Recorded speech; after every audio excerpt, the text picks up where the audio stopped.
Chris, what is our first main topic today? This is from Box Office Fan. No Way Home is breaking movie records, but Encanto is breaking music records, John.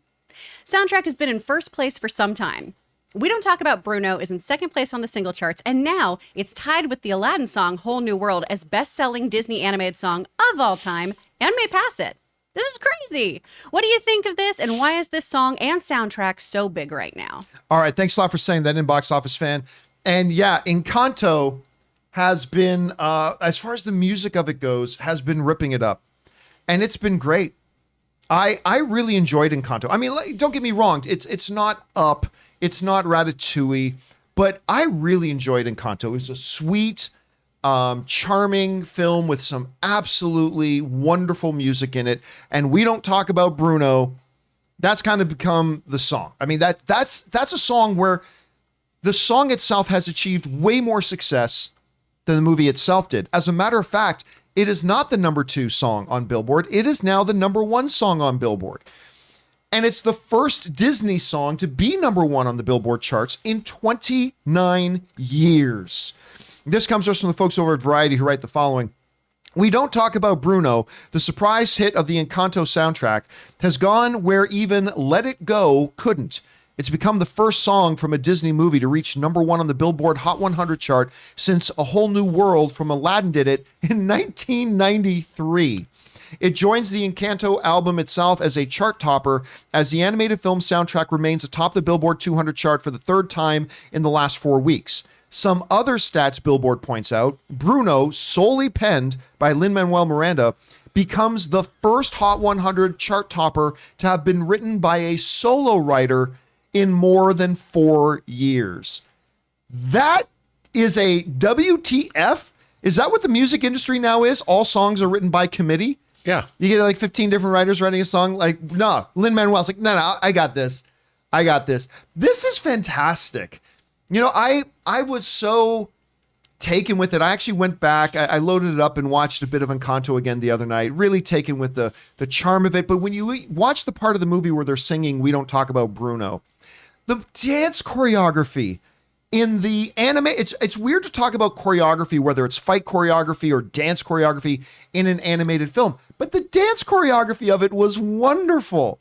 Hearing all the sisters singing and the aunt and the uncle talking about their wedding day and whatever, it's absolutely charming. And it makes me wonder.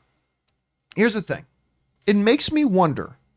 Do you guys remember back before, what is the name of the snow animated movie again? Frozen? Frozen, thank you. The snow one, you know, the one with the snow. Let it go, John. Just let it go. Before that movie came out, Disney had the brilliant idea of like, you know what, this Let It Go song is pretty awesome. And like, it just is. That song is great. Let's put out the entire scene of the movie. Remember that?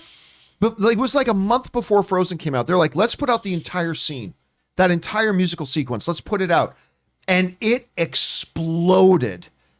And that movie went on, I believe, to join the $1 billion club. I think Frozen joined the $1 billion club. And I think in large part because of that marketing move to release that song. I have a feeling We Don't Talk About Bruno's success is just as much of a surprise to the people at Disney as anybody. Because I think if they thought and if they knew this song was going to be as catchy as it is, they probably would have taken advantage of that same marketing trick of put out that scene a month before the movie comes out. Get everybody hyped about it because, again, we said it jokingly, but the song is experiencing more success than the movie did. So, but listen, I couldn't be happier for it. I think it's totally charming. Chris, you had a chance. You know, you saw this news. Wow, that's not Chris. I look different. That's not Chris at all. Oh, Let's do this. You had a chance to see that. You had a chance to see this news. That it's number 1 on the Billboard Top 100.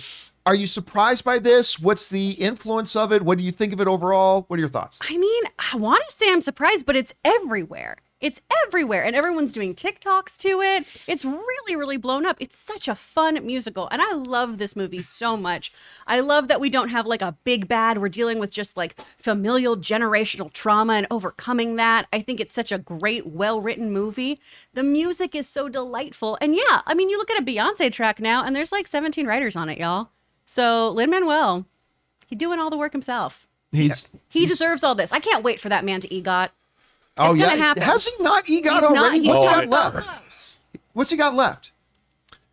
I think an Oscar. Does Yeah.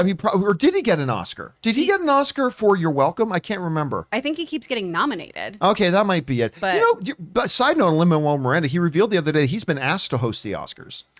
He turned it down though. He said it's not my skill set. He said that's not what I'm. He said I'll write for other people hosting. Apparently he wrote for Neil Patrick Harris when he was hosting the Emmys. That opening number was and so he also good. he wrote. Apparently he also wrote for Hugh Jackman, I think. But he said, yeah, they asked me before to host the Oscars. I just won't. Anyway, Rob, you hear about this. You surprised that it hit #1. And do you think there was some way they could have parlayed this into big success for the movie? No, I mean, when I first heard about this song, I thought it was like a Sacha Baron Cohen thing, like Yeah, why because me too. Borat is better. Like I didn't quite understand, but you know, I think Lin-Manuel Miranda's genius is if you look at what you had Hamilton on Disney Plus, the film version of it. You had In the Heights come out. You had Encanto, Vivo. He directed Tick, Tick, Boom, which was still my favorite movie of 2021. So good. I mean, is he the Kevin Feige of musical theater and movies and whatever? I mean, has there ever been a talent such as his? I mean, the guy is a supernova of talent. And whenever I've seen him appear on like late night talk shows or something, he seems like a tremendous guy to work with, and what a talented dude. So it does not surprise me that this song has developed the kind of following that it's developed. And as Chris pointed out, I mean, now I've been seeing TikTok videos. I haven't even seen this movie yet, but I really want to, if for no other reason than everything he touches turns to gold. And the thing is, the song's good.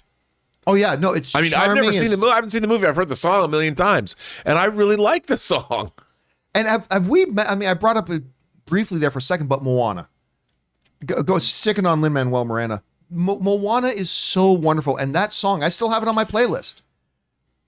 There's a line where the sky meets the sea. It calls me.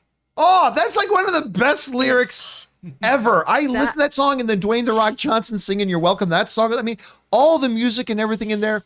The dude's a genius. Anyway, guys, question is for you.